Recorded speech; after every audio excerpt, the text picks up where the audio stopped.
previously on Dusty Trails and Drone Tales.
Hi everyone, and welcome back to another episode of Dusty Trails and Drone Tales.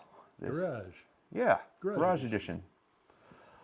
So yes, this is episode 3 of In the Garage with Dan and Doug. So in the first episode, if you haven't caught that yet, just go back to the channel. What we did was we revealed Doug's new to him 2023 Polaris General XP 1000 Premium and some of the features it has. We got access panels opened up to run wiring for backup lights, whip lights, signal lights, horn, all that stuff. And we found panels to nowhere. Yeah. And we cleaned up some of the old wiring. We planned out our wiring. We made a switch panel happen. And then in the last episode, part 2, which is also on the channel, and if you haven't seen it, go back to it. We installed these whip lights, we installed the backup lights, got the heater connected back up, we installed the light bar. Winch, that hook back up. Yep, got the winch hook backed up. We broke the wiper and washer switches, taking the wiring off. So those are on order, and we got the switch panel reassembled and everything tested and working. So in this episode, we're going to film it over a couple of different days, just because the turn signals are still in the Eastern Maine Distribution Center, so those will arrive in Calais on Tuesday. So we'll film that part last. We're also going to do some heater upgrades. So extra ports. Yep, extra ports. So basically the way it was hooked up when Doug got the machine was there was 2 defroster ports. One wasn't. Yeah, the hose was split and ripped. So what we're going to do is we're going to add two extra defroster vents, or not defroster vents, heater vents down in the knee bolster area, right in where the factory ones would have been if you have the Polaris heating system that's available as the add-on accessory. We're not going that deep because we took that space for switches. Yep. So, and it's also $1,668.69 for the kit. So rhymes with divorce. Yeah, kind of. Not really. So he's got a. If you're watching Copilot Boss, sorry. He's already got a heater in here, so we're just gonna make some better output for it. Make sure the defrosters are working, and when we put the dash back together, we'll hook up all the vents and stuff. So yeah, we've got turn signals on the way, heater upgrades, and the biggest upgrade of all is going to be the max stat. So we'll talk about that in a minute, what it is, what it does, and why you should have one if you don't have one already, and we'll show how that goes in. And without further ado, shall we carry on? Oh, we shall. Yeah, and then we're going to wrap it up and detail this thing up with Chicken Shine, so when he takes this home to Copilot Boss, after it's all said and done, it'll be looking as good as it possibly can. So, 2 minor additions: bump stop for the winch, yep, Doug did that off camera last episode. and a little dash light that you can turn off, just to light up where the cup holders are. Yes. So basically, Doug had a There was something there before. yeah, and it was always on with the key, kind of annoying. So Doug had an old switch lying around that lights up when you turn it on. So we just put that in the hole, wired it up, so he can just flick the switch on and have a little bit of light down in his cubby hole. So let's dive into the max stat, shall we? Yep. All right, stay tuned. We'll show you how that goes. All right, so we're back, and the first thing we're going to do is this. So if you have an ice crusher heater, they call it the max stat. Any other one just calls it a thermostat bypass valve. So what we noticed when we picked up this machine, when it was on the trailer, I got looking it over, and all they did was use Ys. And that usually comes standard with every heater kit, just a Y to tap into your radiator hoses to pull your heater hoses off of that. So Cold days, it's not so good. no, I ended up putting one of these in the Razor, and you rode with me in the winter time in the Razor, and it was very Toasty. Yeah, exactly. So what this does is, instead of having full circulation going through the radiator and the heater core at the same time, it will actually divert all the hot coolant to the heater. So basically, your heater acts as your radiator until it reaches the thermostat temperature, which the thermostat will open up, and it will divide flow in between the heater and the radiator. So this has a 180-degree thermostat in it. But we got 195 just so we can make sure we get lots of heat. Yes. So I looked up the part number for what I used when I upgraded the one on the Razor. The Razor one that I got from Ice Crusher had a 165 in it, and I found it really struggled on cold days. So I ended up pulling it back out, replacing the thermostat in it with the 195, and I had really, really good heat after that. So we're going to get this on the bench, open it up, put the 195-degree thermostat in there, and then we're going to proceed to do this. So let's get this in the vise and open her up and change out the thermostat.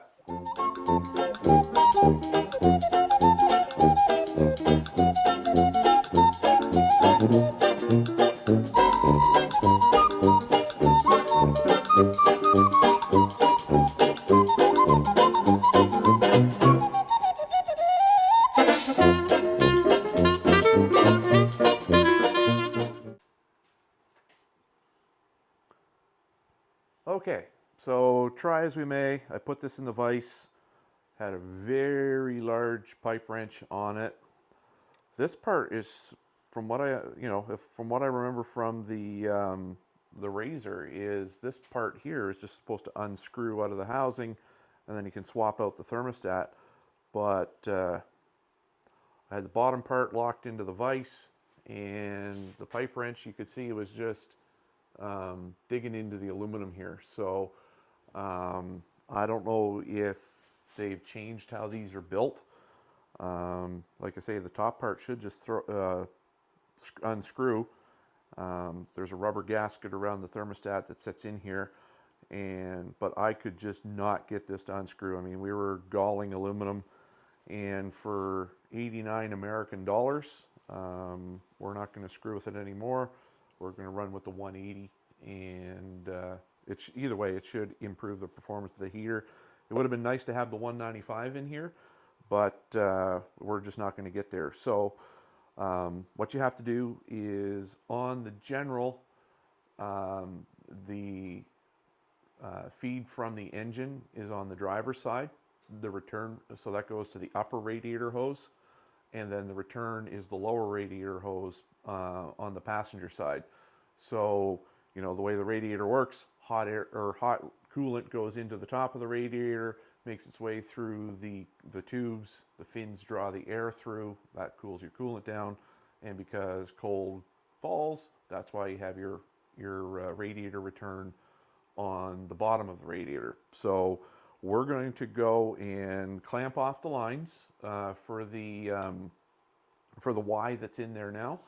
Undo the hose clamps, pull that out, put this in, and on the end here, this is the end that goes towards the engine.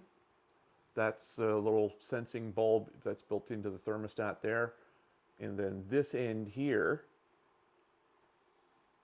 that goes towards the radiator. So we're going to put this in and show you how it's done.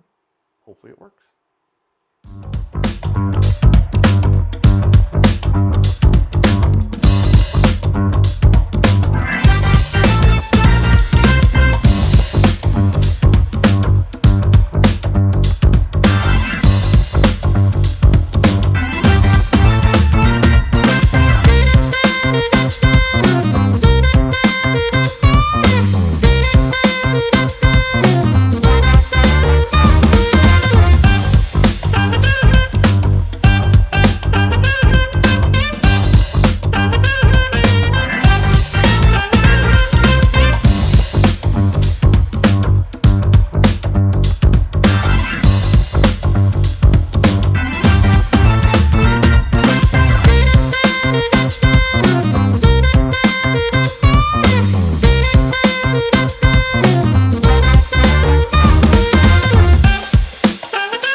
Okay, so we got the MaxStat installed and removed this aluminum Y. That's where that belongs. So now what we're going to do is we're going to fill up the radiator and yep, and the overflow. You'll notice that we clamped off the lines for the heater and radiator so that the coolant loss was minimal. Yeah, I'll probably spill half of this on the floor, but hopefully not. Got a funnel? Yeah, somewhere. It's probably full of oil.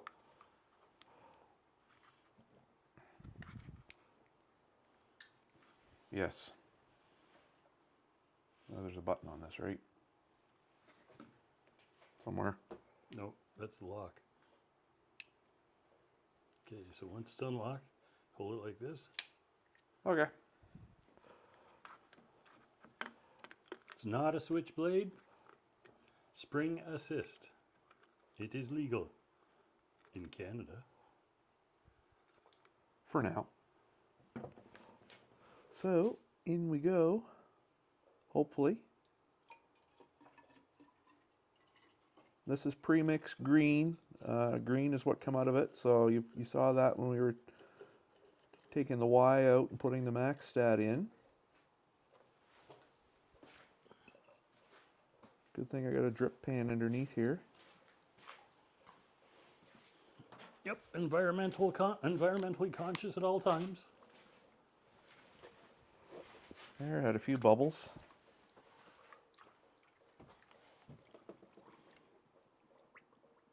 Bubbles are working their way out.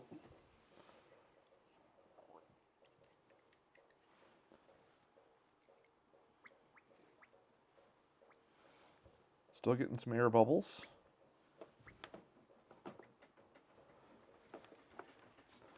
Now we're just going to take a look under here. Is that drip from me spilling, or is that drip from somewhere else?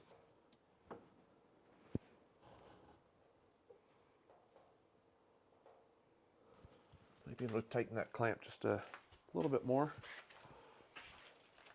Time for a socket.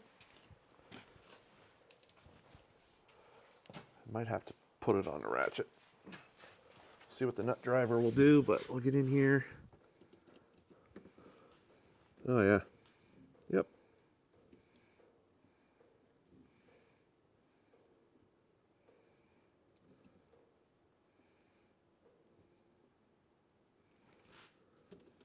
There.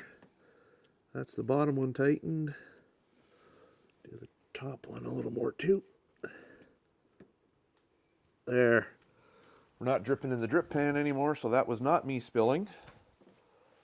That would explain why it was down more than I expected, because this is half a gallon. Good thing we bought two. Yeah. I'd rather find out now than on the trail.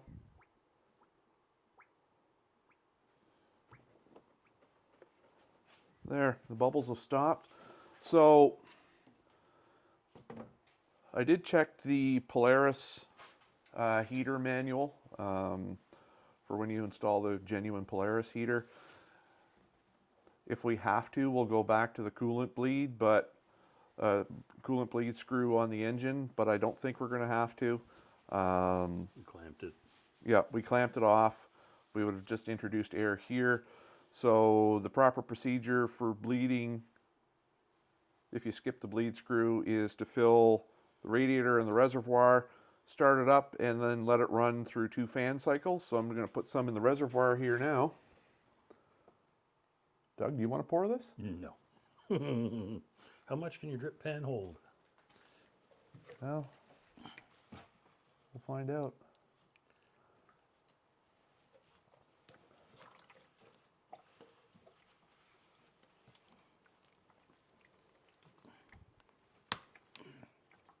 And I mean, this is obviously going to go down.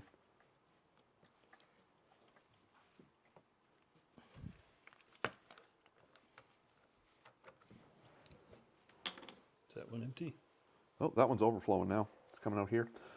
So what we're going to do, Doug, if you want to hit the key and start it up.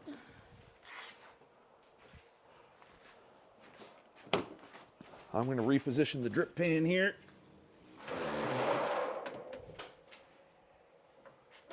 Foot on brake. And in park, please. Is it not? No, I had to, I put it in high to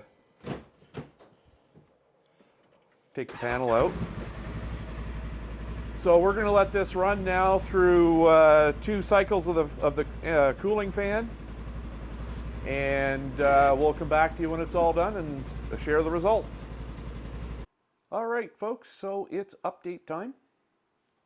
The max stat is in, which you just saw earlier, and we topped up the cooling system, brought it up to operating temperature, did a couple fan cycles, and Burped a lot. Yep, it did burp a lot of bubbles out, and while it was coming up to temperature, and we got no leaks at the max stat, no leaks at the heater hose, and it is pumping the heat now even at idle. So, and when you brought it up off idle, it Got even hotter. yeah. So that's exactly where you want it. Broke 200. Yep. Fans kicked in at 205 like they're supposed to, and brought it right down to 183. Then the fans kicked out, so the cooling system is functional now. Well, it was before, but even more so now. The warming system is functional. Yes. Functionaler. Functionaler. So what we're going to do now is I was going to do the heater vent upgrades, but I don't want the vents in the way while we're doing the turn signals. So we're going to hold off on that, and pretty much the last thing we can do today, the episode is still going to continue until we're done, is sound deadening. So we're going to sound deaden the firewall a bit back there, and we're going to put some on the inside of the roof as well, both for sound deadening and a little bit of added insulation, make it a little less echoey in the cabin. So we're going to hop onto that. We're not going to give you all the details on it. We're just going to do it and show you what we're doing. I mean, it's basically peel, stick, and roll. So Should we put the link? Should we put the link on for Amazon for that stuff we're using? might as well. Yep. What I'll do is at the end of this video, I will post the links of all the stuff that we've used so far.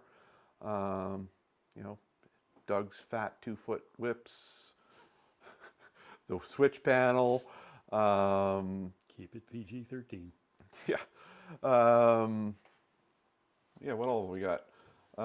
The Inferno stuff, the heater or the vent extension kit came from Inferno. The thermostat bypass valve came from Inferno. I I'll post links to those as well. What else do we get from Amazon, Doug? Bunch of fiddly little stuff, switches and thermostats, but we couldn't put that in. And Yeah, because for the life of us, we couldn't get that the thermostat bypass valve open. didn't want to destroy it. No, for $89 US, we figured, well, Doug figured he can live with the 180, and the performance we just saw in the garage with the heater running, I think is going to be more than adequate anyway. The machine's not overheating, so we're good there. Fans are working, cooling system's back to normal. So yeah, I think it's going to be some sound deadening time. Maybe grab a little bit of a bite to eat first, but for now, stay on with us for sound deadening. All right, after lots of fitting and cutting and sticking and rolling, we have the firewall all sound deadened, insulated. I meant to capture that on film in like a hyperlapse, but I also forgot to hit record on the camera. So you'll just have to take our word for it that we did it ourselves. And so this stuff here, it's butyl rubber with a foil interlayer. So it's not only going to help with the sound, it's also going to help keep the heat out from the engine in the summer and keep the heat in from the heater in the winter. So really all that we got left to do now for sound deadening is the headliner, and we'll be done with that part. All right, so we're back for day 3 for In the Garage with Dan and Doug, where we just left off. It's a week later now. So where we left off, we finished up the sound deadening on the roof. So we've got a couple more things we want to cover. No, we did the back. Oh, yes. We got to do the roof. Yes. Did the firewall.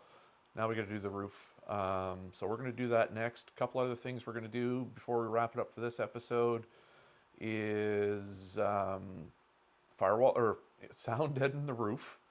And then we're going to hook up some intermittent wipers, and that'll do it for this episode. And then in the next episode, what we're going to do is hook up the turn signal kit, hook the heater back up, put the windshield back in, swap out the wiper motor, and clean her up and get her ready for the trails. So we're going to pop over to the machine again, and we're going to do the sound deadening on the roof right now. A lot more peel and stick, just like we did on the firewall. Maybe this time my time lapse will actually work, and I'll remember to turn on the camera. A lot more peel and stick overhead. Yay! Yeah, I hate working overhead. My hands go numb. But anyhow, we're going to do that right now, and one of the last things we need to do in this episode. So we'll see you soon.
so the roof is now sound deadened And insulated.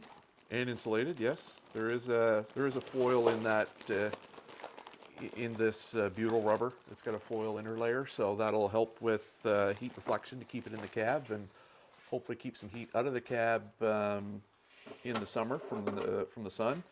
So really, all we got left to do is, for this episode anyway, is put in the intermittent wiper controller, which is going to go right in that cubby there. And we're going to tie it into the wiper switch, which came in Thursday. And the washer switch came on Tuesday, thanks to Fix My Toys on the Bay of Ease. So on that note, we're going to start diving into the intermittent wiper controller. All right, folks, we've got a bit of an update for you. So I hooked up the power to the... Sad update. Yeah, Doug's sad. My intermittent wiper still works for now. We hooked up the power to the intermittent wiper module. We didn't get into the harness or anything yet. So I just turned it on to see if it would click at the set intervals, and there's something either in the potentiometer or resistor or capacitor or something that's just, it's old, it's 1980s, it's been sitting on a shelf for God knows how long before I got it, so it just doesn't work. So we abandoned that. We're finally going to tackle the turn signal kit and hook up the heater vents, add some additional vents there. What else we got left to do? That's it. I think so. Yeah, put her back I can't together. think of anything. Yeah, put her back together and clean her up. What's the Off board camera. say? Yeah, Doug's going to check our whiteboard of list of things to do. Doug, off camera, added this rotocap tailgate lock that he was whining about earlier. We picked that up. It came in this week. So what do we got on the list? That's it. Turn signals. Turn signals and heat. Turn signals, heat, and part of that is the horn. Sound deadener's done. We can cross that off. Turn signal comes with the horn. Yep. So yeah, we've opened up the access panels. We did the tear down. We installed the switch bank. We got the light bar in. We got the rear lights in, the whip lights, the max stat. Interior lights are in. Sound deadener's in. So I'm going to mark off 2 switches here on the panel that we kind of sketched out. And sound deadener's checked off. Well, we got to finish the wiper motor. Oh yes. Wiper motor. Just shy of 180-degree arc. Yes, it's a 172. Factory on these is 145. Something ridiculous. Yeah, so you get a sweep that comes halfway up the passenger's line of sight on the passenger side. So I'm sure your wife wants to see where she's going. Seems to be a general complaint with a lot of generals. Yeah. The turn signal and horn kit. Doug went with the same company I did, WD Electronics, that I did for the Ranger. So in the kit, you get this nice column-mounted turn signal switch. You've got your 2 LEDs that are sequential when you're turning. They basically go in between the headlight housing and the body. The kit comes with a horn, but Doug, what did you do? We got extra horn. This is an air horn, just like I have in the Ranger. It is 125 decibels. They'll hear it. Yep. So basically the kit comes with everything plug and play. So this is your horn switch, runs off the pulse bar, comes with a license plate frame with a light. But yes, WD Electronics, if you're watching, Canadian plates, much bigger. Don't show them the numbers. See? Plate is bigger than the frame. So WD Electronics, for us Canadians, we need a bigger plate. We need bigger plate holder. But it does come with a license plate mount, which we will use. It attaches to a bolt under the bed here. And of course, the controller. Everything has a unique plug on it, so you can't mess things up. It is that easy. extra horn switch that comes with the kit for the standard horn. You got WD electronic stickers. If you don't want to use your instrument cluster turn signal indicators, it comes with a couple that you can just screw in the dash, but we're going to tie it into the cluster just like I did in the Ranger. All your connectors, zip ties, screws, everything you need for a complete installation. So, even comes with a QR code if you want to watch the video instead of reading the instructions. So, Well thought out. yeah, no, they really do a good job. The kit is really nice. It was really easy to install on the Ranger. I think it's going to go equally well here on the General. So let's dive right in with step number 1. Okay, so the first thing you want to do is mount the turn signal switch. So and it basically goes on the hydraulic piston here for the tilt steering adjustment. So you get an Allen key on this side, take off the nut, and sometimes you just have to spread this bracket open a little bit just to get it to go over the column. A little tappy marteau should do it. There. And then slide that on.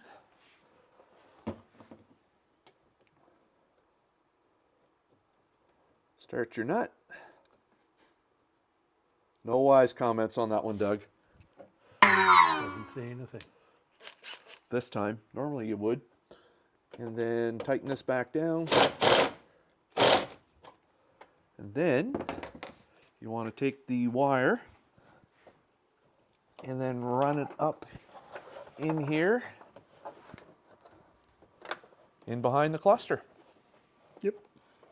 Just like that. Step 1 is done. Done like dinner. Done like dinner.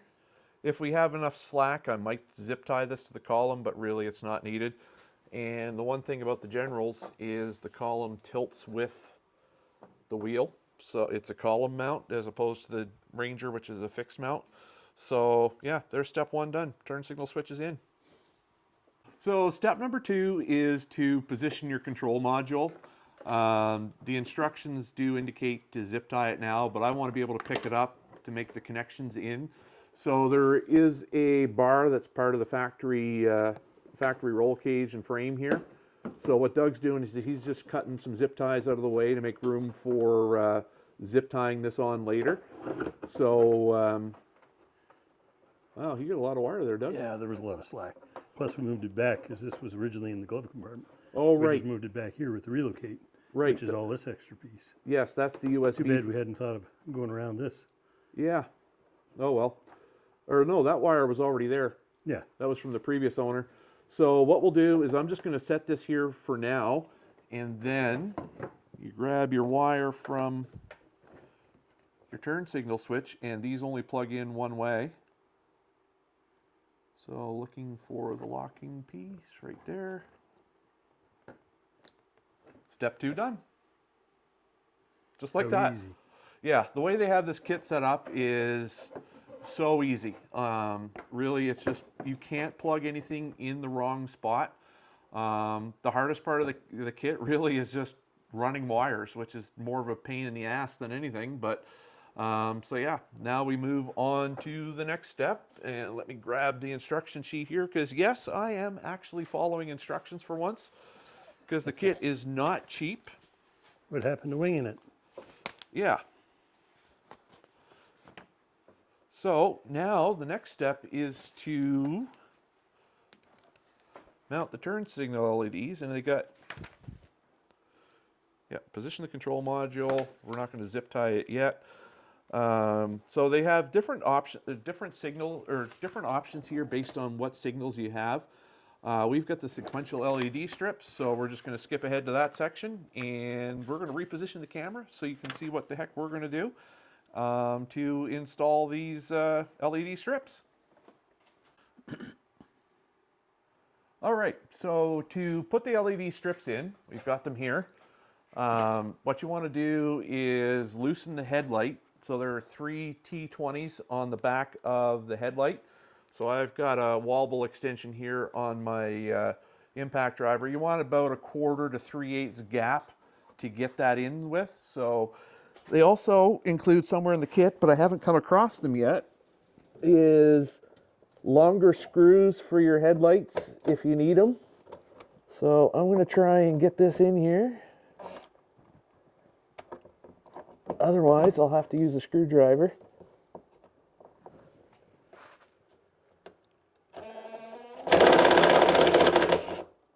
There. Just a little bit of mud coming off. Yeah, just a little bit. So Doesn't look like it moved a whole lot. no, but the screw's all the way out in the back, so I want to feel in here. Okay, that's where the spring is. Probably have to do all three. Yeah.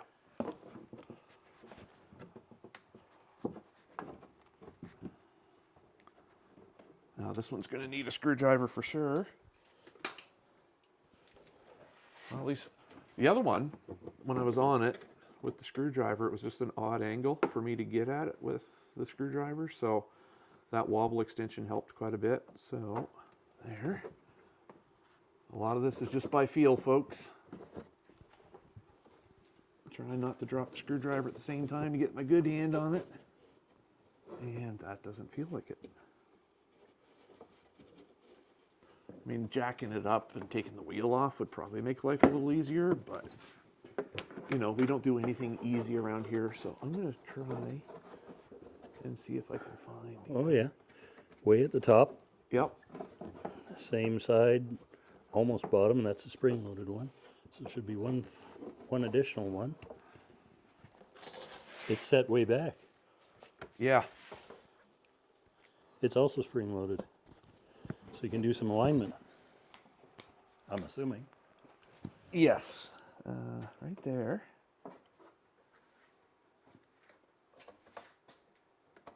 That is not a T20. Interesting.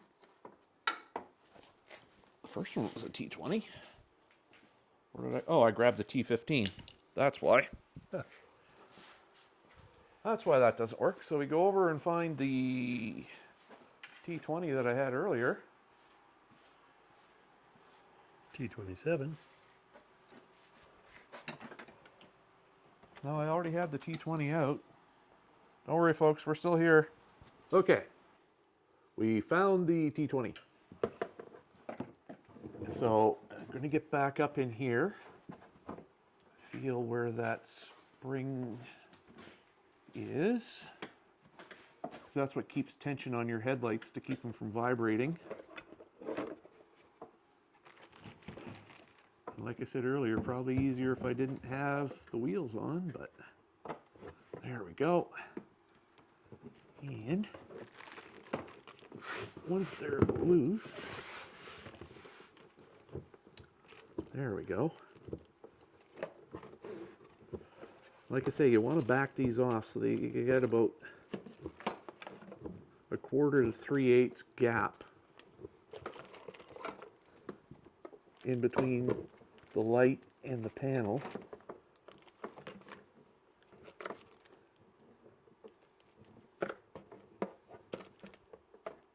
And I've got that out quite far. There we go. Now to find number 3. So I've got a gap in here, which is going to wedge the turn signal in between the headlight housing and the body. So now it's just a matter of finding number 3. There's 1. There's that. I don't There's see any number extra bolts or anything. Oh, they didn't. It says there was. It says in the instructions there was extra bolts or extra screws, but There's screws, bunch of Phillips screws. oh, they might be those. Yeah, they do say in the kit that there are extra. I'm just trying to feel around here because, you know, me old. This is all I can find. Those would be the ones. 6 of them. I think so, yeah. So 3, 4, 5, 6. Yes. So we may or may not need those. I mean, I've still got quite a bit of slack left in here, and I'm just looking for the third screw. Let's see. Should be up here somewhere. Seriously though, folks, this kit is actually way less invasive than the one for the Ranger, because the one for the Ranger, you've got to take all the plastics off the front. So this will should actually go a bit better. Now I am just looking. There it is. I feel it now. Yeah, there's Right up two, and here. then there's one way up in the corner. Yep, I got it. Now just to get the screwdriver on it. I think my alignment's off. Your wheel alignment. Yeah. Yeah, get them to take a look at that when you take it in for its next maintenance. I know I got to get the Ranger done too, because I'm getting some toe wear on the front right tire. There. Now we're getting somewhere. Jeez. The top one's way in. There, there. Probably come out a little bit more on this one.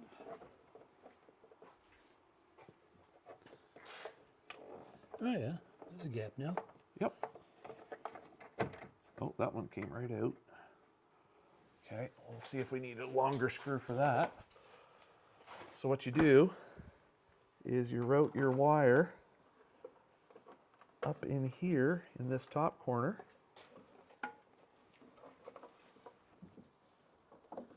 Tuck the extra in here if you can. But basically what you want to do is get there's a little lip here that will sit in on the plastic here. So I'm going to try, it's probably looking like we're going to need those longer headlight screws. I've got to take them out anyway. I don't want to take all three out at the same time, but get back on this one. We'll see if I can start them in again once this is in place, but we may end up using them. So we got all three screws back in the body. The reason why I kept popping out was because I was actually threading the screw into the spring. So we're going to tuck this up in here, or tuck this down in here, I should say. And then if you hold this here, once I start it into the lip. Turn 90, or is it, what's it going on the lip of the plastic? Yep, the black plastic lip here. Oh, okay. So actually, I might be able to get my screwdriver up in here and start on this top corner screw. This is definitely the fiddliest, fussiest part of the job right here, is getting these positioned. Everything else is just running wires and tying them down and plugging in connectors. Would it be easier to flip if you replaced the screws one at a time with the longer screws before you did it? Probably. I'll try that on the other side. Okay, so now I feel my finger squeezing. Should we go up a little further so the end cap is inside? Nope, the end cap shows as being tucked outside. Because this one's way past. Yeah, that one, from what I've read and seen in their literature, gets tucked in past.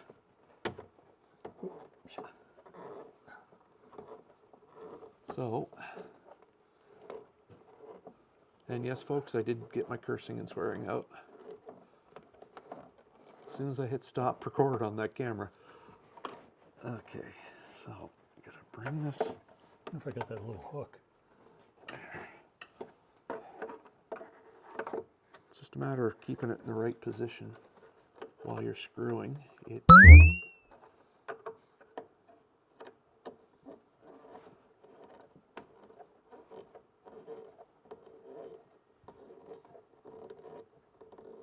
There.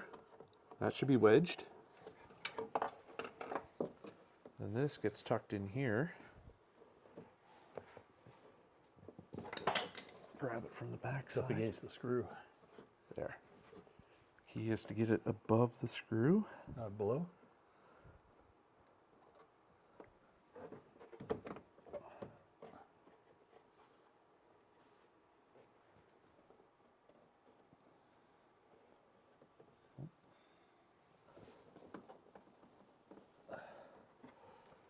Let me get on the other screw here. Start tightening this one in the bottom corner. Feel it. Ooh, yeah, baby. Jesus. Oh, shit. Yeah, don't stop getting all excited there, Doug. Let's tuck that in there a little tighter. This is a very, very fussy part of the job. Running the wires and stuff, that's the easy part. Just gotta find the screw head here. Oh.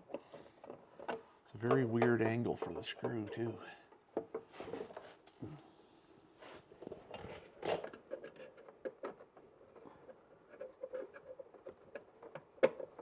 There.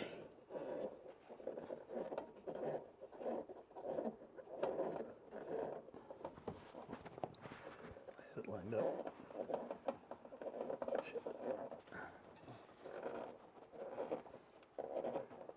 There. I can just push this up from underneath. Hold that in place right there.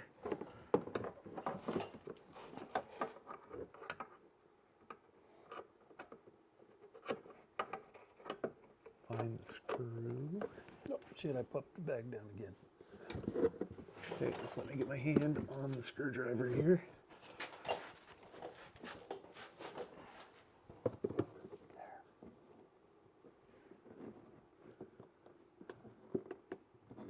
Screws going in. Like I say, thank God these are coarse head screws, because if these are fine thread screws, we'd be here until 2027.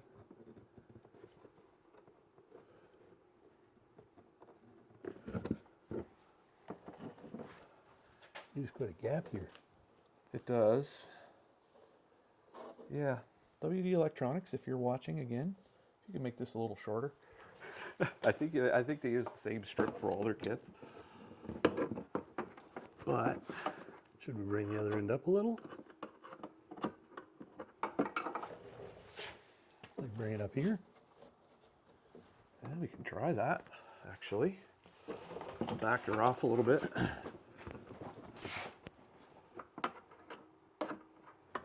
mean, the upside is it should uniformly back it off. Worst case, it'll be aimed down a little. Yeah.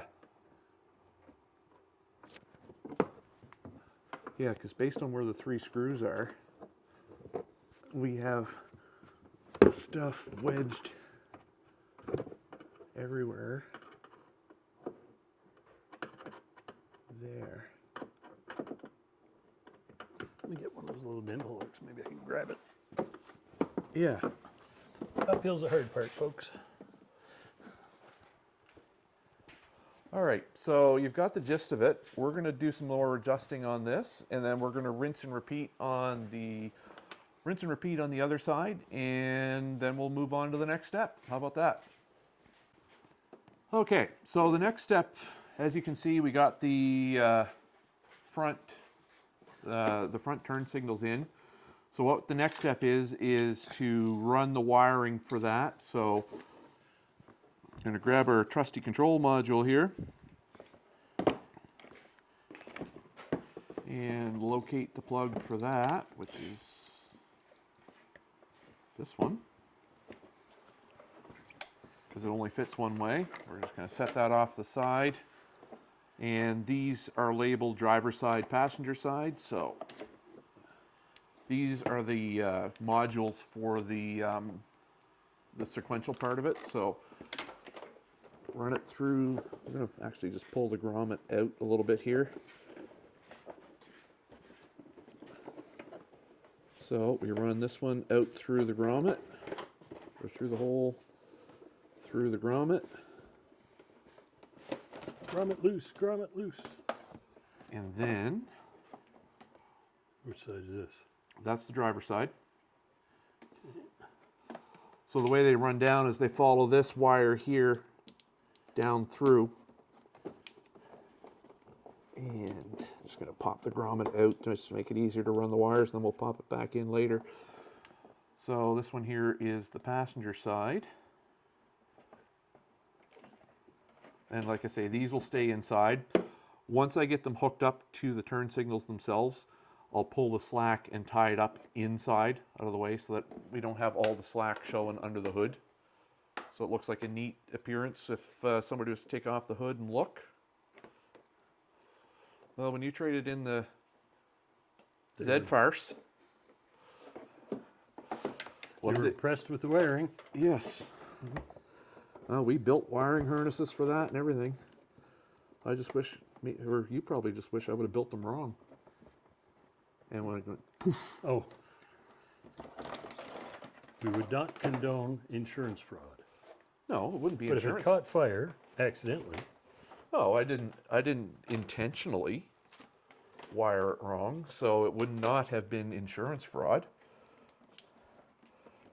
It would have been incompetent Dan at that time. So, get that through. This one is driver's side. Reach up under here, maybe. If I hold my tongue the right way. There it is. take my watch off so I don't get stuck. And then come on under here.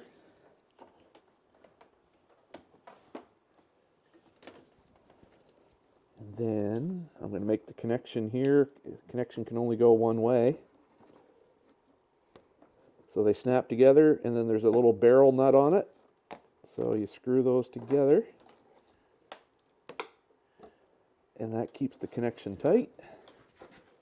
And then we'll just zip tie that up to the frame here. Doug's running the other side. Did you go through the grommet? Front of the wire or behind the wire? There's a cable here. Doesn't matter, we'll just zip tie it up there once we get them both done. And on top of the frame? Yeah, just want to make sure we're not rubbing anything that we shouldn't be rubbing. There we go. Now, where'd the other end go? Here's the hard part. We're down, folks. Man down, man down, man down. So Doug's gonna hook up the other side. Just gonna go around the wire for the charger.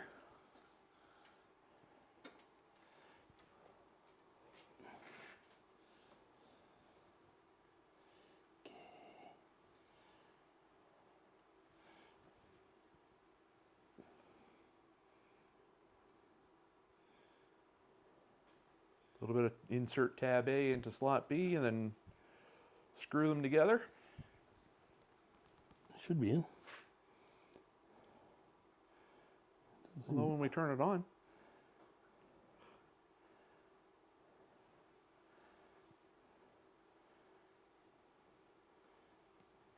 It doesn't want to come apart, but I'm hoping it's. Did you have to hold the other? Like there's a secondary nut? Yes, you gotta screw them both Okay. It's together. together. So we'll pop the grommet back What in. the frig? That wasn't too bright. What'd you do?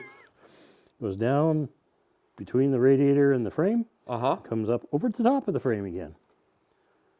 A little bit of repositioning. Just a wee bit. We'll get there, folks. I thought I pulled that wire to this side of the frame so it would follow.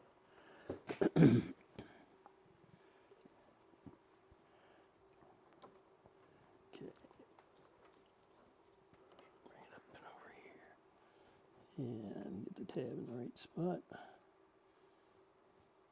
It really won't fit any other way. No, it can only, there's a little pin in there to stop you from connecting it the wrong way. There. Now, that's gooder. You can tie wrap it off to the frame too. Yep, so I'll get you some zip ties. There, I know where they are. Those are the super long ones. We don't need that, do we? Huh? Those are the super long ones. Yeah, well, there's some that came with the kit too, so let's grab those. Oh, you got some there? Pan ties.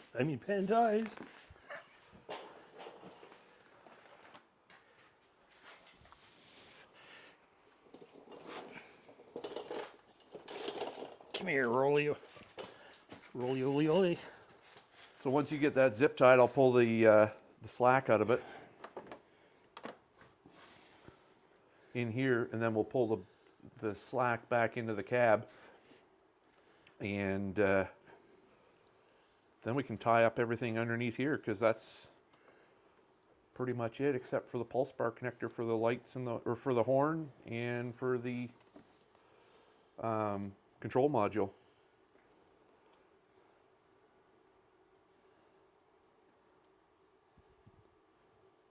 And Tab A in slot B. And it clicks. Do a second one. I brought the feed from here down towards the front.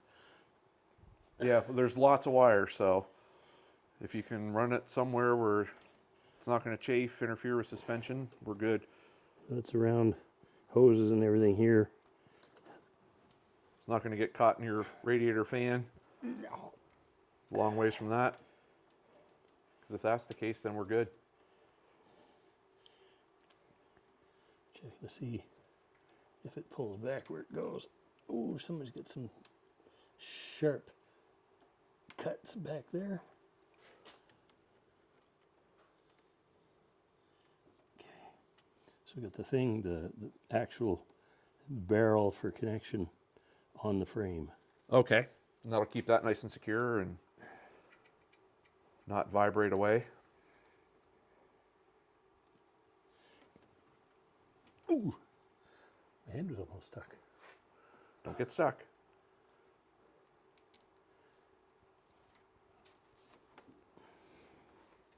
Did you miss? Yep. Frag.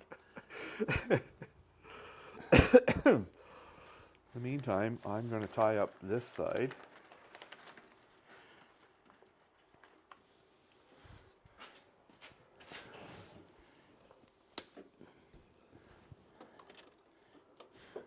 Thought it was nice and went around everything. No, I just completely missed. Well, shit. Isn't that what she said? Yeah. Let's try that again.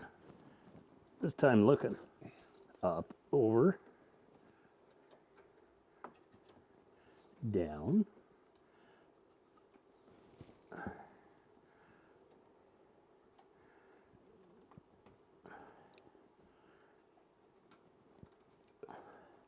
They just fit, which isn't a bad thing. There. And another zip tie here.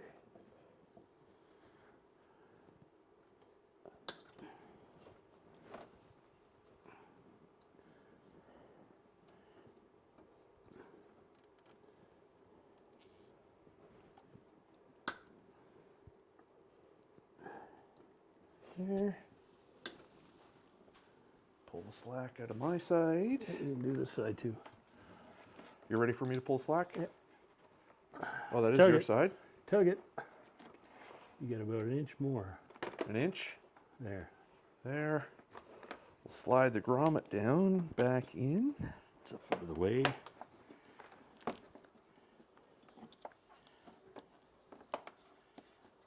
Yeah. And then pull the slack back through here. Then once we're done, we'll bundle it up all nice. Yes. About 60 tie wraps, one every half inch. Kind of like the last one we did, right? Hell yeah. So I'm going to cut these tie wraps off here so I can make some nice neat bundles. There.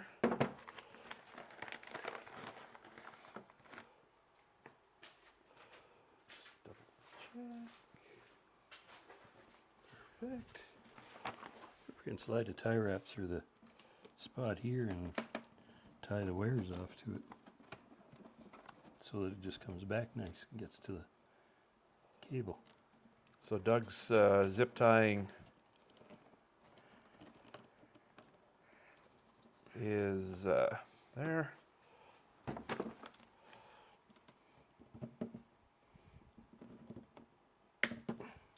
Doug's blocking the shot, folks. I've had a charger on just about every off-road vehicle I've had. Yes. And motorcycles. So yeah, you've got a battery maintainer hooked up here. An intelligent one that won't boil the battery. Some of the newer ones will desulfate them. Back in the day, when I used to work for Exide Batteries, which is now defunct, we used to have a charging system called the Ready Pulse, and I believe the Ready Pulse has survived. It wasn't any sort of proprietary technology to Exide, but it would the pulse charging action would remove the sulfates from the plates that Doug was saying there earlier. So we're just neatening up this stuff here, just so we don't have a zoo of wires. I'm assuming we're not running anything more out here. Just the horn. Where's that going to? The horn's going to come out through the grommet, but the horns, we'll have to figure that out when we get there. I'm going to do one. Do the air horn. You don't want both of them? No, I'm not worried about it. You don't want to be obnoxious like me and run both? Well, I think it'll be pretty loud as it is. Well, 120 decibels is pretty loud. So, now we have, Isn't that pretty, folks? yeah, a nice, neat wiring loom. Could probably run another one there to grab that red wire from the charger. It's just have to have the slack pulled up. Now the fuse is easier to access. So we'll just put another zip tie right here for good measure. Zip ties are cheap, folks. I got 2 billion. And when you're wiring, don't leave the excess on the zip tie. Cut it off. Just makes it look so much neater. Cut it close too. Yes. Otherwise it'll. I don't have to get it fully around everything. I think it's things are too tight.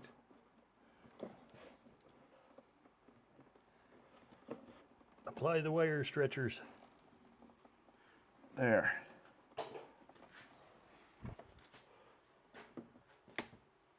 Just like that. All right, now let's consult with the Instructions. yes, the constructions to see what our next step is. I'm pretty sure it's running wires to the back, but we'll see about that. Could be running the wires for the power. I don't know. I mean, I'm following the instructions, don't necessarily have to. I mean, as long as It's an everything alien concept, but yeah. yeah, as long as everything gets hooked up, we're supposed to get hooked up. Doesn't really matter what order we do. The only thing is, the manual specifically states, make sure you have all your connections done before you apply the power. So, we don't want to fry anything. True. So, let's get ready for the next step and do that.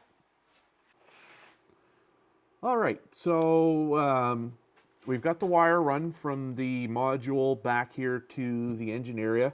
So right under the bed here, there is a connector that gets replaced, or well, it doesn't get replaced. There's a T connector that will go in here, which has the power for the license plate light, which we're going to try and make work with their setup for our small plates. And then there are 3 connectors, or 3 barrel connectors here. So one is for some power. It can only go in one spot. So we got the red one. Yeah, they got them set up so that you can't really. One's female and the other 2 are male. Yes. Now the only thing that we need to be aware of is that it says to plug in the 2 for the signal lights, and if they're backwards, just come back and switch the connectors. So there, we got an open connector here for the license plate lights. Doug, if you would do the honors with some zip ties. You need long or short? I'm going to go around. Actually, I should have. What I'm going to do is disconnect this again. Let's bring some long and some shorts. I'm going to disconnect this and run We're the slowly wire running out of longs, just so you know. underneath this. There, so that looks a little better. That one is going to go in here, and then the other 2 we'll just have to check to see if we got left and right pointing in the right way. If not, we'll just come back and reverse these 2 barrel connectors here. So what you going around? I'm going to go around the, Vent tube? yep, the air intake tube Long. here.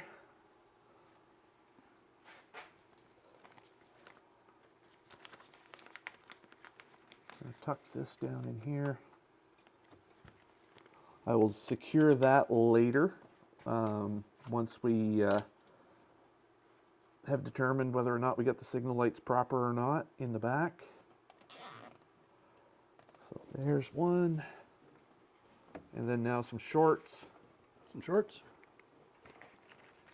So I'm just going to go to the wiring harness here that's already there.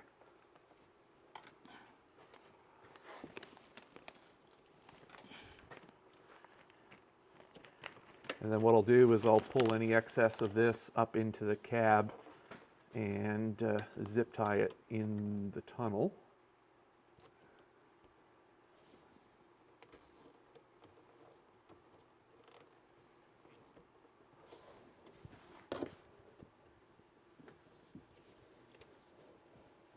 And that'll be the last zip tie under here, Doug.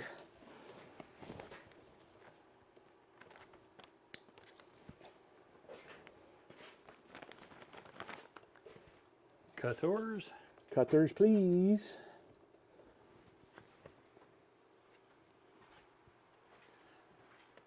$14s. There. There. There.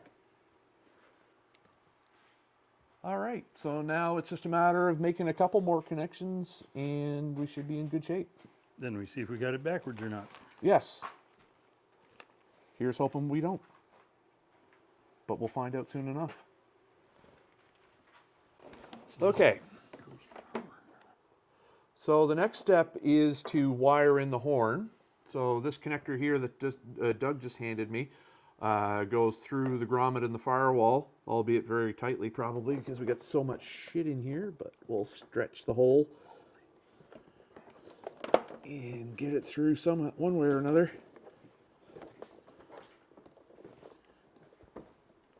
Good thing it's rubber and it stretches. There. There. Okay. Now, it's going to be to get it through the rest of this stuff. You're almost there. You were. There. She's going. Into a bunch. There. That's in. So we'll route that out through the hole in for the switch harness, or for the switch. So just go inside the machine here. You wanted it horn then hazard, right? Yeah. Figured hazard if you set it off to the side. So that you know, very last switch, hazard. All right, let's try this again. You want to hand me there's the connector. Okay, see it. It's right here. Will it fit through? I don't know if it's going to fit through or not. By geez. It might not. Okay. So what I'm going to have to do is... So that'll reshave the hole. I don't think we need to shave the hole. I think I can just put the switch in and connect it from the backside. I can reach in there and do that. Where's the switch on the front? Yep, should still be up there.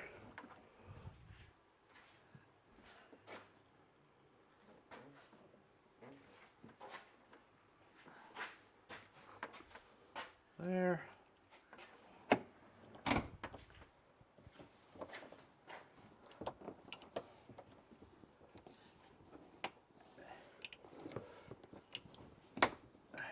Which way does it go? Which way's up, which way's down? There.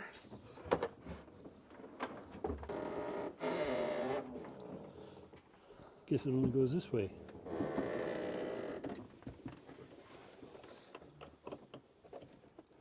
You got her. There, she's plugged in. So now what we got to do is make some connections for the horn.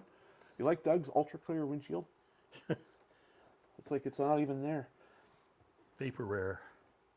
So yeah, we're gonna mount the horn, hook it up. So we get one connector into the pulse bar here, and then the other two wires just go to the horn, power and ground. That's all there is to it. All right, so Doug is just plugging into the pulse bar. Now we want to test the horn because it's actually powered now. So I'm going to go grab the horn. It's too bad they didn't make this bit a little bit longer. Wonder if there was enough slack, I'd say swap a plug or two. Because if it was just a little farther, it would clear all this here. So I'm going to... Deafen us. Yes. Yeah, but it won't work without the key, will it? I can't remember if it's keyed or not. We're about to find out. Ready? Nope. Keyed. That works. Doug is horny. Let's rephrase that. Well, no, it's true. He has a horn, folks, so we're going to mount the horn here somewhere, and we'll pick a spot, put it in, and show you where we end up putting it. Okay, so we found a spot for a horn. We didn't use the bracket that came with the kit, which is this little one right here. There was a taller mount for the light bar bracket that we had kicking around, so we ended up using that instead, bolted it to the horn.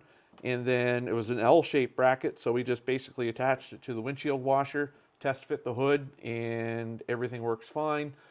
In the meantime, we also connected the horn, well, we already connected the horn switch, we connected the hazard switch, and so we're getting ready to fire it up and see if it all works.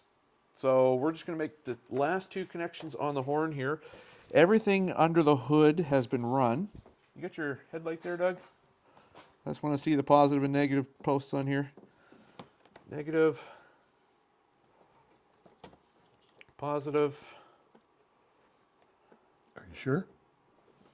I'm positive. Actually, I Run it under the wire. Yep. So I can zip tie again.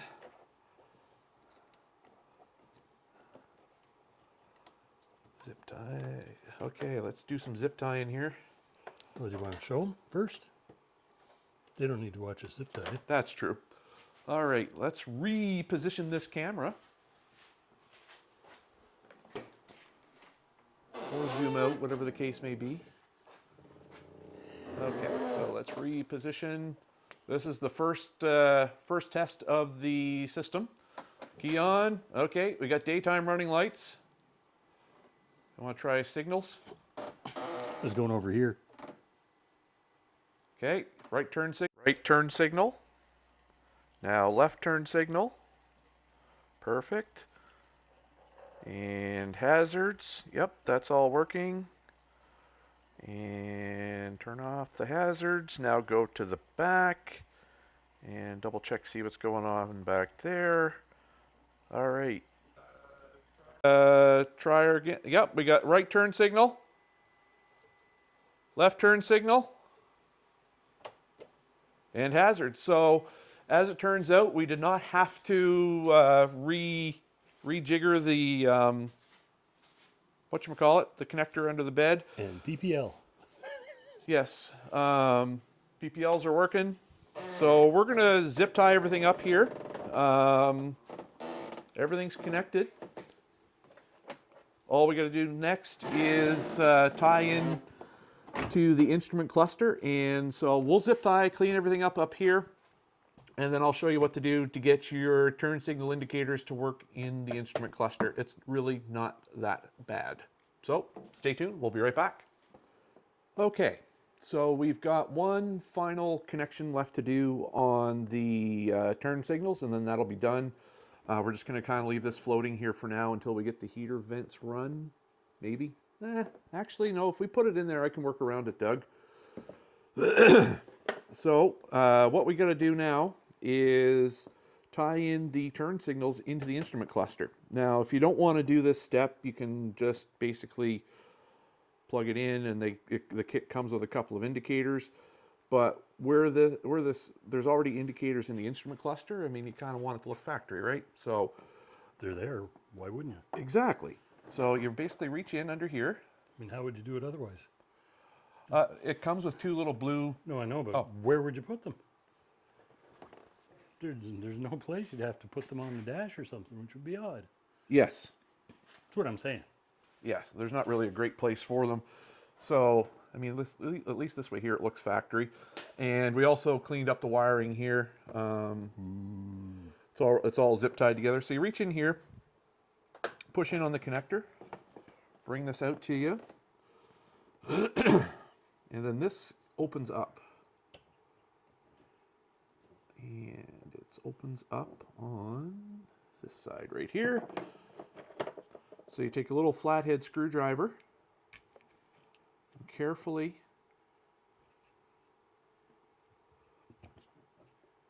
open this up.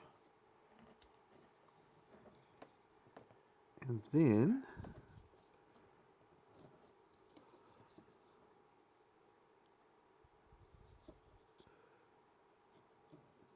now, with the Ranger, I ended up being able to take this right out, but that looks molded in place. So what we're going to do is there's dummy plugs in here to plug the holes. There are little blue dummy plugs in here in holes 6 and 7.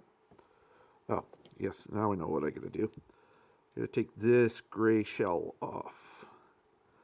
So there's a little push-in connector here on this side.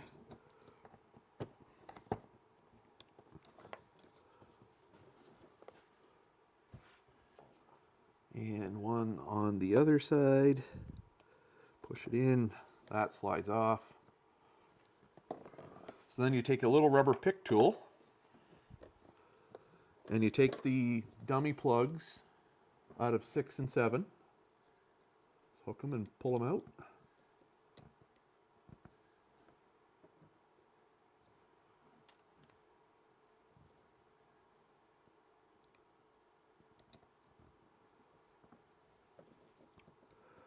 The wire in pin 8 here is kind of a little bit in the way, but we'll work around that.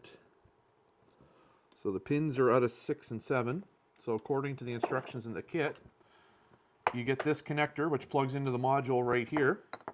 This blue connector here, just like on my Ranger, is not used. But you take,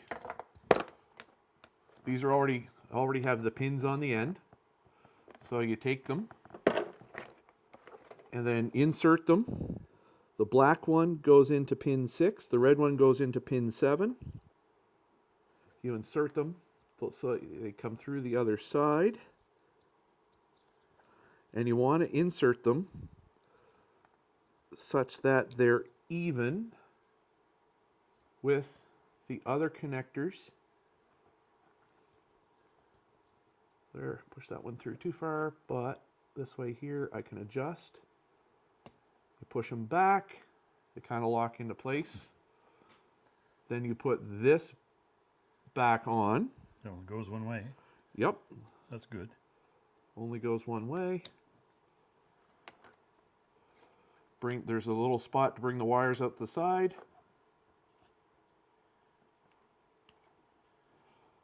Clip this back together. Not on the top. Yep.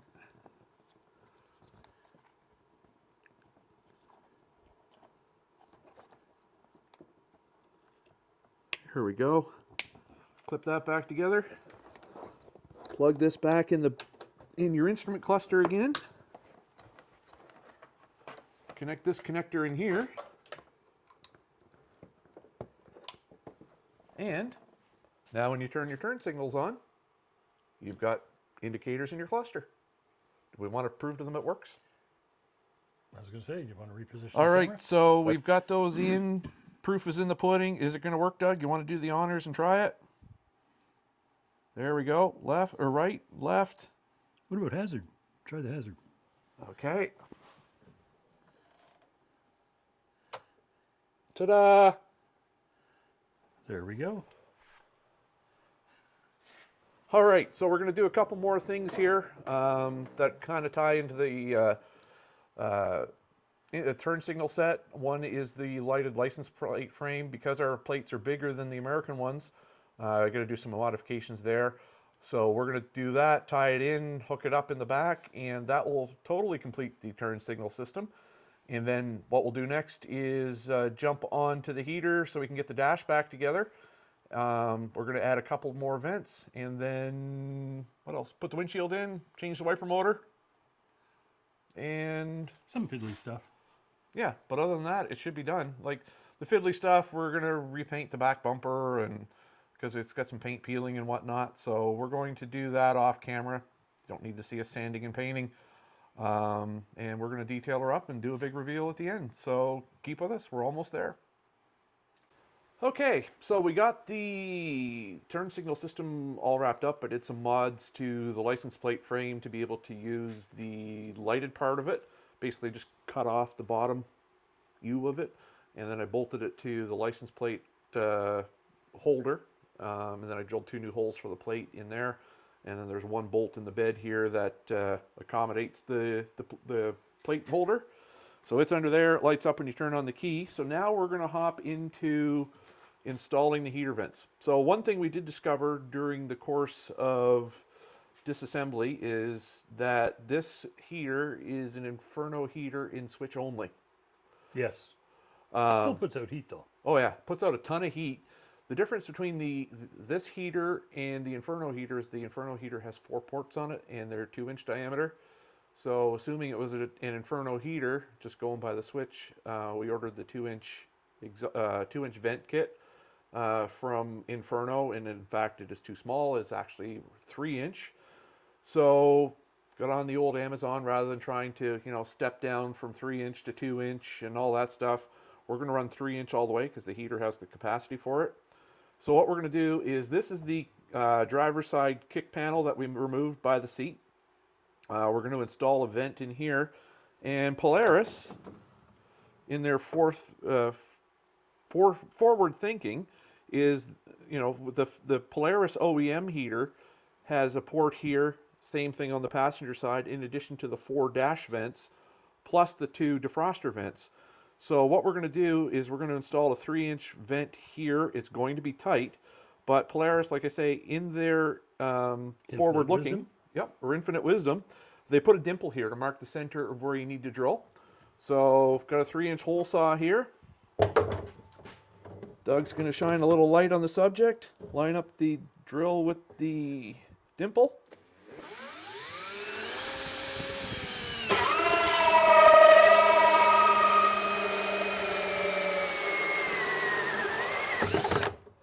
And it's time for a new drill because this battery doesn't last very long. And there's no going back. No, we're committed now. Or we should be committed. So I'm going to grab You have a side-by-side? That's synonymous. Yes. So I'm just here grabbing one of the new vents. See friction fit? So that should just go right in there. It snaps in. Now Polaris uses a 2.5-inch diameter with the factory heater, so we do have a little bit of overlap here, but This vent, open or close, and you can rotate it 360 degrees very stiffly that I just broke. Oops. Okay, so Nah. somebody's going to have heat most of the time. So I'll see if I can snap this back together, and we'll put this panel back in, drill out the other side. Guess it don't rotate. It's supposed to rotate. So I'll take a look here, see what I potentially did wrong. This is also supposed to snap right out. I'm not going to try that, but I'm going to see if I can put this back together and take it from there. And then we'll do the same thing on the inside of the panel that we left in.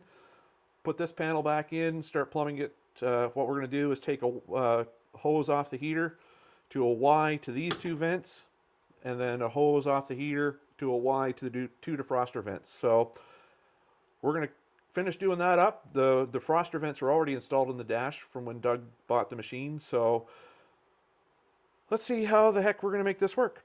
We'll see you soon. Okay, so while Doug is playing in his glove box With the mysterious key. from leftover from the previous owner, probably. Well, we've got most of the interior back together. So we got the seats back in. We've got the vents in. I took the adjustable centers out because I broke the other one too. So Doug's got some replacements coming. So that way there, all he's got to do is snap those in when he gets it home, or when those show up. Wednesday, Perfect. That's the jungle store for you. And we got the panel back in. So all that we've got left now to do is tidy up the wiring for the turn signal system after we run the vents for the heaters. So what I'll do now, before I put the top of the dash back on, is I'm going to run a line from the heater to a Y. And instead of using zip ties, I'm going to anchor it with worm clamps. And then 2 lines out from the Y to the vents. So we'll get the lower vents hooked up, and then we'll bring you back online once we get ready to put the upper vents in and the dash back on. All right, folks, progress update time. So the interior is all back together, ready to hit the trails.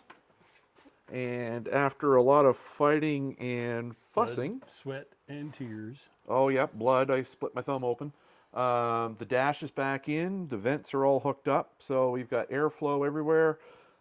Before we closed everything off, we did a double check on all the switches. All the switches are functional, the radio's functional.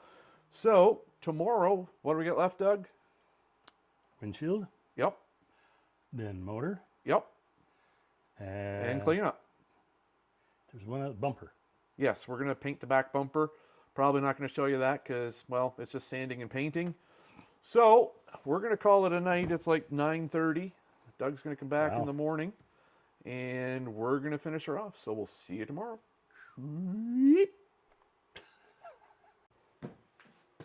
All right, so it is now the next day. We're back for the last day of In the Garage with Dan and Doug.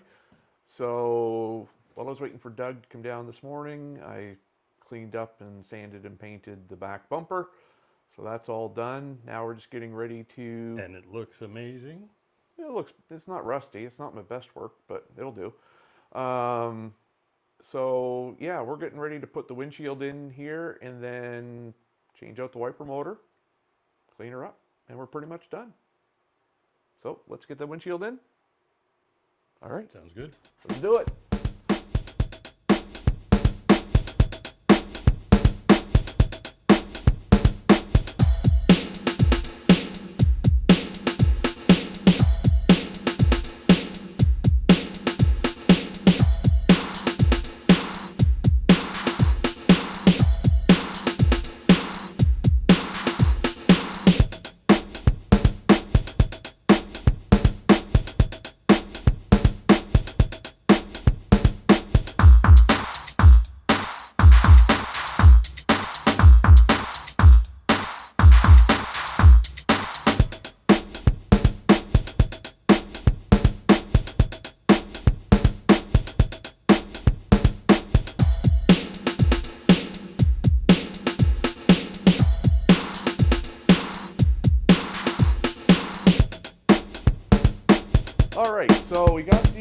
windshield back in, ran a bead of silicone around it, and then from the inside we kind of back sealed a little bit in the corners here where you could see a little daylight. So for the most part, that's it. So the last thing we've got left to do is to swap out this wiper motor. So Doug, if you want to hit the switch. So the wiper stops here. The passenger's head is like right here. So folks at Polaris, I don't know why you couldn't have done the same thing as the Ranger, because this is the Polaris wiper system that's in here. The Ranger comes over here. So what we did was we basically found the same wiper motor with a 172-degree sweep. So hopefully it's going to end up somewhere around here. So it's just a matter of unbolting the wiper arm, unhooking the motor from the inside. The motor we got is plug and play. I believe it's listed as a 2018 Kubota UTV something or other. So if you want, send me an email or a Facebook message, and I'll share the part number with you because I got to look it up. Basically, though, if you take the cover off your wiper motor, you're looking for the same part number. Just change the 145 to a 172, and that'll give you the wiper motor that we ended up with. So we're gonna take the wiper arm off, unbolt the wiper motor, bolt the new one in, test it out, and see the difference. We did plug the wiper motor in independently, and it does rotate and stop and park and everything else, but we just don't know the arc yet. Exactly. So the arc, I'm hoping, is going to end up probably around here somewhere, so that whoever's sitting in the passenger seat can see a little more. Could probably use a 1-inch longer wiper because you got a good 1.5 inches here. That's a 13, probably go to a 14 or 15. Yep. So I mean, you got to, if you put another inch longer on there, you could still clear down here, and then you get a little bit better sweep there. So yeah, we're gonna do this up and we'll show you the difference. But yeah, like Doug said, we just hooked the motor into the plug. We got high, we got low, we got park, off. So it should be a pretty straightforward swap. So let's get started on that. Sounds like a 70s song. We got high, we got low.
All right, so we've got the wiper motor in. That was the last thing to do on the list. So windshield's in, wipers in, all the mods are done. So we tested it, and I just want to take a quick moment and show you the difference. So before, the wiper motor stopped about here. Doug, if you want to hit the button. Now it stops up here. So we've gained a good extra 6 inches. I sat in there while the wiper was going, and it clears my field of vision. So want to give her a squirt too to make sure that still works.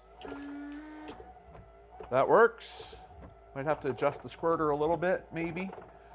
But yeah, so all in all the mods are done. So wiper parks, and we got high, we got low.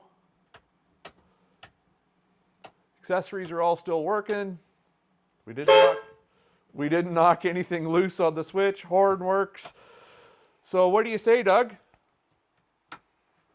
I'd say, fucking A, pardon the language. So Doug, how far have you driven this machine since you bought it? Onto the trailer, off the trailer, up to the mailboxes a couple times. So basically to the end of your driveway. And a little bit. Okay. I did that twice up to the mailbox, so twice the length of my driveway probably. Okay, Twice. so maybe a kilometer? Maybe. So before we clean this up, why don't we take it out and... She's had more miles on the trailer than she's had on the the trails. I mean, it's a nice day. You've driven it maybe a kilometer.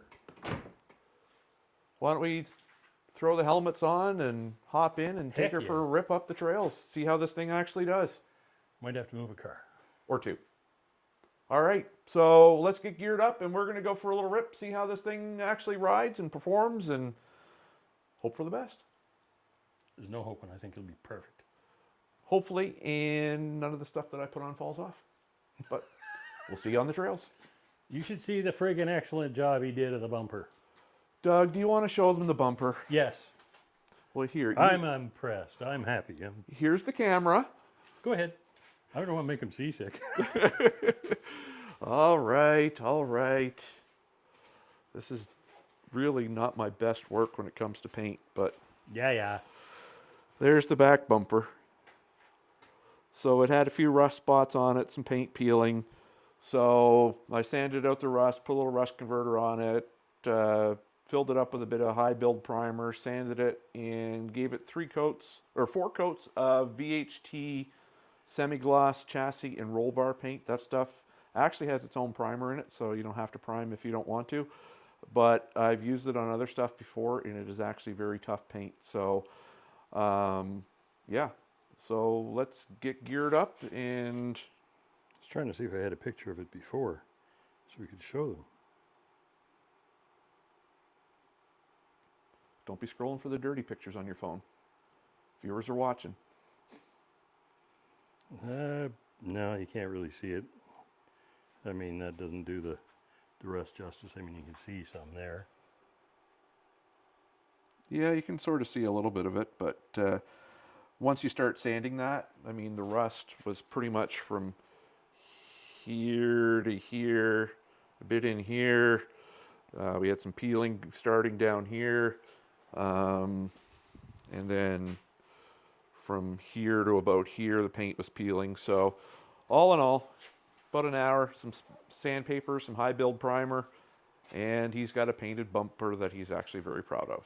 But me, it's not my best work. All right, folks. Doug is going for his first drive in the machine.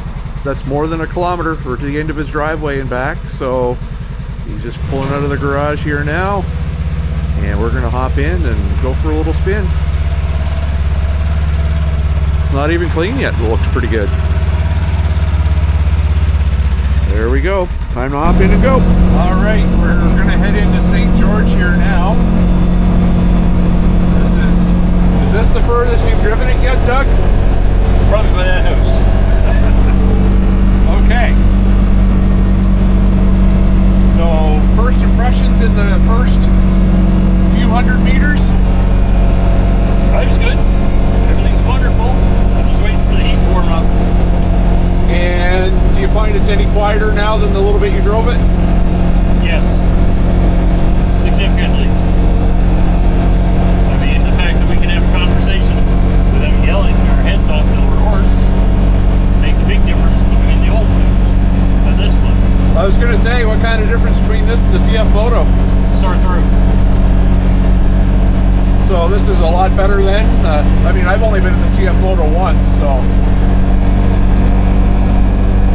I think it's better, but you know, you're the owner, so you want to hang it right here. Yep. So we're gonna head in towards St. George.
got somewhat of a shitty grin on his face right now.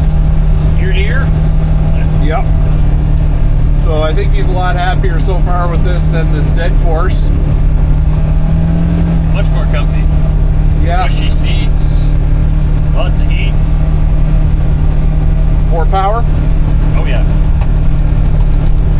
Yeah, you came onto it a couple times on the Better pavement turning there. radius. Yeah, and you haven't even made any tight turns yet. I did at home. I came out of my driveway to go to the mailboxes and I had to clear 2 lanes of traffic to turn. Granted, that's a little bit of an angle on the downhill side, but still, this thing, within the lane. So I think should we call this an upgrade over the Z-Force? Oh, that was easy. That was easy before you even signed the papers, wasn't it? Yeah. I gave it a try. I learned. Sometimes you gotta learn the hard way. There are people out there that love their CF Moto products, and more power to them. Some of them probably great. I just like the fact this is like Harley. They thought of a lot of things well in advance, like the dimples for the holes, pulse bar, you name it. Yeah, and there's a lot more aftermarket support for the Polaris products than there is for CF Moto. And even just the quality of the aftermarket accessories is a lot better. I mean, when you look at the upper doors, like these are Polaris upper doors, so I mean they do fit well. But when you look at the quality of the aftermarket doors available for these versus what you had on the CF Moto, I mean you had to pretty much take what you had on that. They were not great to work with, were they? Moto 210, and the design changed. They went to a smaller zipper. It was a bad choice. Yeah. Strong winds, those things burn. So we're going to go for a little drive here up Trail 46 a little more, and then we're going to take her back home, clean her up, and then Doug can take his new mistress home to his wife.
We made it back to the house uneventfully. We did go through some sloppy snow and stuff. Yeah. Handled it, no problem. Exactly. So you still got the shit and grin on your face? Yep. You like it? No choice now. Yeah, you own her. You're balls deep into this one. All right, so we're going to bring her back inside, clean her up, and that's the last thing we got to do, and that's going to wrap up this series. So just hang on. We'll show you the finished product when it's all done. All right, folks, so that's going to do it for this episode of Dusty Trails and Drone Tales and the series of In the Garage with Dan and Doug. So, Doug, I think you finally graduated to the title of from Co-Pilot Doug to General Doug, given the fact you have a Co-Pilot Doug. Okay. And so, you want to run down everything we did to this machine in the last 3 episodes? Oh, feel free. You don't remember it all, do you? Of us, we might get the list. Yep, so we got turn signals, horn kit, light bar, changed the wiper motor, Rear lights, pretty princess lights, additional vents for the heater, different wiper motor to sweep more, switch panel. Yep. Galore, inside lights, sound deadening. Sound deadening, yep. Tailgate clamp. Yep, tailgate lock. Bump stop, light bar. So you name it, we pretty much did it to this machine. Don't think we could fit much more under that dash. No, that was a tight fit. My thumb is still throbbing from trying to put it back together and where I split it open, but anyhow, I'll survive. So Bled for the cause. I bled for the cause. We cleaned up all the wiring under the hood, tidied that all up, and then we gave it a full chicken shine detail. So it's looking really good, ready for the trails. And hopefully your wife, when you take it home, is gonna be like, ooh, that looks good. It's better. So on that note, Co-Pilot boss better. Yep, Co-Pilot boss. Got to make sure the wives are happy, right? So I think you're pretty much ready for the trail. I can't see anything else that needs to be done. Yeah, so on that note, we're going to wrap up this series here. So if you enjoyed seeing the content we've given you over the past little while, be sure to subscribe to the channel. And if you like any of these videos, give us a like button. And by subscribing, you're going to be the first to know what we do next. As soon as we post a new video, it will send you a notification. So on that note, may your trails... You can also see old episodes too. Yeah. Don't forget to see old episodes too. So on that note, well, we did get a little bit of a maiden voyage in today too. So I was going to say if you got suggestions for a maiden voyage, but we already did that. So yeah, we might as well just wrap her up here. So until the next time, folks, may your trails always be dusty, your drones stay airborne to tell the tale, and keep it rubber side down. So we'll see you in the next one. Peace out.